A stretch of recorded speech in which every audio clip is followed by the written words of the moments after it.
कालबैशाखी प्रभाव में हरभंगा ब्लॉक रे व्यापक क्षयक्षति।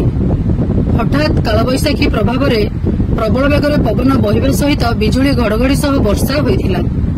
फल हरभंगा ब्लॉक अंचल हरभंगा, कुसंग, छत्रंग, संकुलेई, आड़ेणीगढ़, तलगां, रामगढ़, धौलपुर आदि अंचल में व्यापक क्षयक्षति होइथिबा सूचना मिली। बहु कच्चा घर गुड़िक नड़ा छपर उड़े नहीं सह विशेष क्षतिग्रस्त होइछि। हरभंगा धौलपुर रास्तार गछ पड़ी रास्ता अवरोध होइथिबा सूचना मिली। एपरिक हरभंगा चारिछक रास्ता गछ पड़ी अवरोध होइथिला। गोटेपटे वर्षा जोगु प्रबल गरम गुड़ुगुड़ू लोक मैंने टिके आश्वस्ति लाभ करथिबा बेले अन्यपटे तांडव रचिछि काल बैशाखी।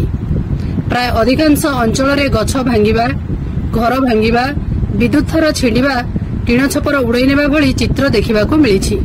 अधिकांश अंचल में विद्युत सरबराह बंद रही। केउठी विद्युत खुंट भांगी जाइछि तो आउ केउठी तार छिंडी पड़िछि। सेहीपरि हरभंगा थानार स्टाफ क्वार्टर गुड़िकर आजबेस्ट सबु भांगी पवन में उड़ाई नहीं व्यापक क्षयक्षति होइथिबा सूचना मिली।